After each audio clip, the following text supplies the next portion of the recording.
Hey guys. Yes, I'm back. I am back as promised. Alexa, what time is it? It's 6 p.m. Stop.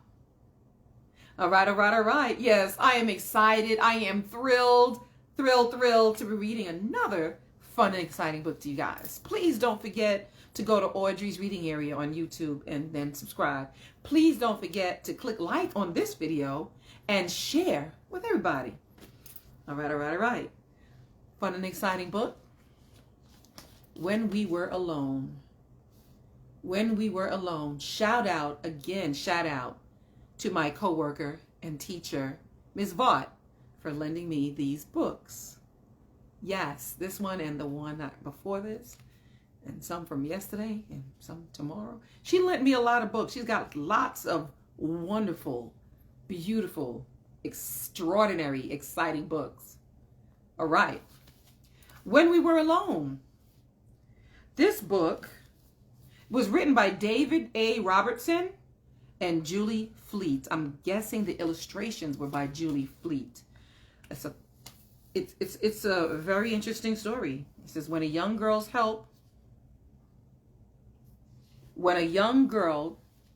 helps tend to her grandmother's garden, she begins to notice things about her grandmother that make her curious. Why does her grandmother have long braided hair and wear beautifully colored clothing? Why does she speak another language and spend so much time with her family? As she asks her grandmother about these things, she is told about life in a residential school a long time ago, where everything was taken away. When We Were Alone is a story about a difficult time in history and ultimately a story of empowerment and strength. Empowerment and strength. So, When We Were Alone.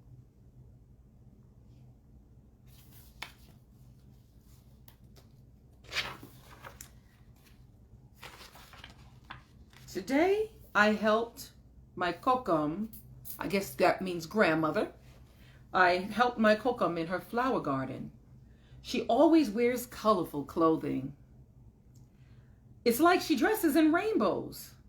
When she bent down to prune some of the flowers, I couldn't even see her because she blended in with them. She was like a chameleon. Nokum, why do you wear so many colors? I asked. Nokum said, Well, Nosism.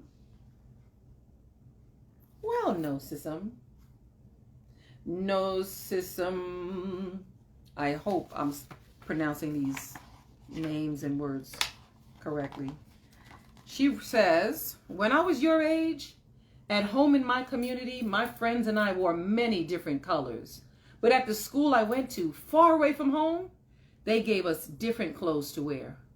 All the children were dressed the same. And our clothes weren't colorful at all. We all mixed together like storm clouds. Why did you have to dress like that? I asked. They didn't like that we wore such beautiful colors, Nokum said. They wanted us to look like everybody else.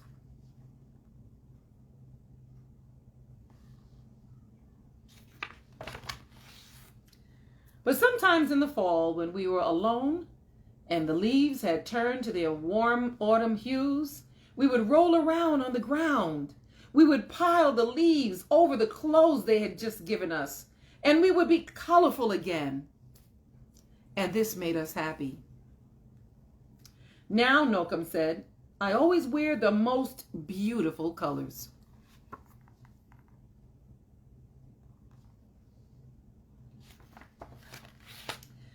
After I helped with the flowers, we went over to the back gate.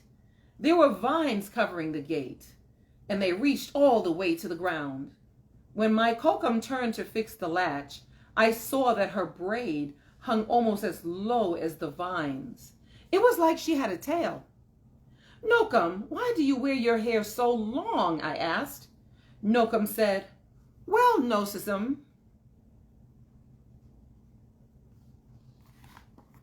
I'm just looking at the words to see if I spelled it correctly.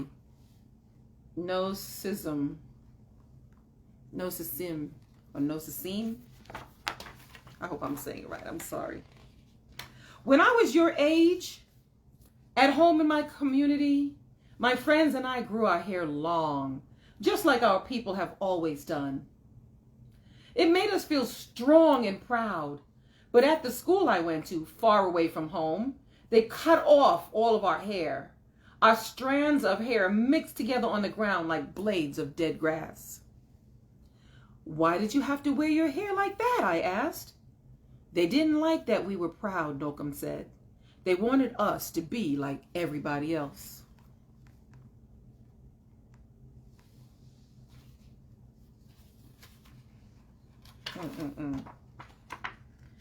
But sometimes in the spring, when we were alone and the grass had grown so long and thick in the field, we would pick up the blades from the ground.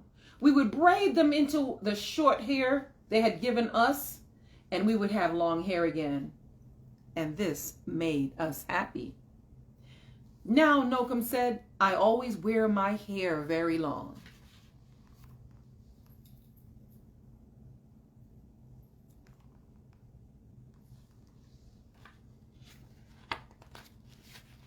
After my Kokum had fixed the latch, I followed her to that birdhouse. There was a bird flying through the air like a jingle dress dancer. She fed the bird and whispered, Nia penyasis, mikiso, tamisi, kitiyan, tamaskisiyan. And her words sounded just like a poem. Sorry, mine didn't, but hers, the way she said it did. I'm sorry. Nocum, why do you speak in Cree? I asked.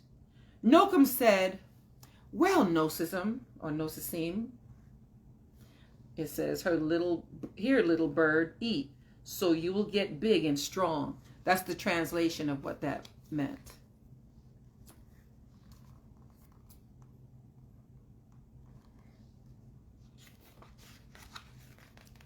When I was young and your age, at home in my community, my friends and I always spoke our language. But at the school we went to, far away from home, they wouldn't let us speak our words. All the children used their strange words, and we didn't understand them at all. Our voices blended together like a flock of crows. Why did you have to talk in their language? I asked. They didn't like that we spoke our language. Nocum said, they wanted us to talk like everybody else.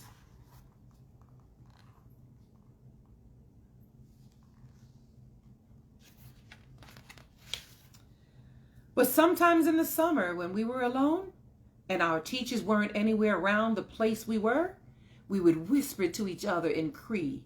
We would say all the words we weren't allowed to say so that we wouldn't forget them. And this made us happy. Now, Nocum said, I always speak my language.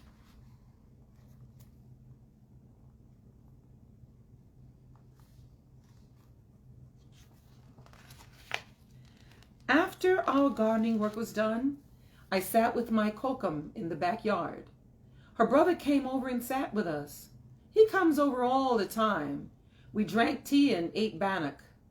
The tea was hot and sweet, and the bannock was moist and warm and melted in my mouth. My Kokum and my uncle talked and laughed like children. Nocum, why do you and Nokomis always spend time together? I asked. Nocum said, well, Nosisim.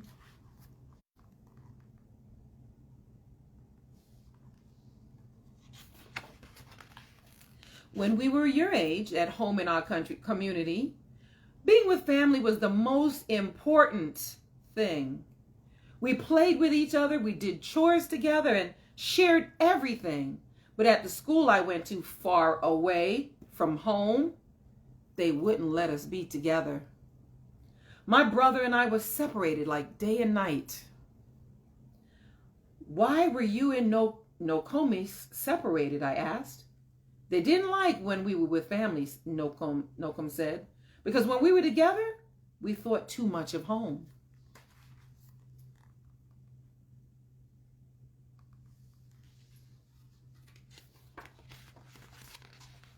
But sometimes in the winter, when we were alone and we were sure that nobody could see us, we would find each other. We would take off our mitts, and in the crisp, cold air, we would hold hands so we could be with each other. And this made us happy.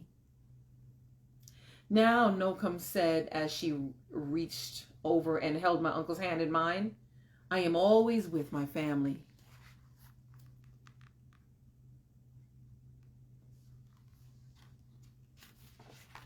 The end. Aw. What a sweet, sweet, sweet little book. When we were alone. Thank you guys so much for joining me here at Audrey's Reading Area. Yes, yes, yes, yet another fun and exciting and adventurous and a multicultural book this is. Thank you so much, and I will see you again. Please don't forget to hit subscribe. Please don't forget to share this video with everybody. Copy the link, paste it on your page of everything, everywhere. And it's free.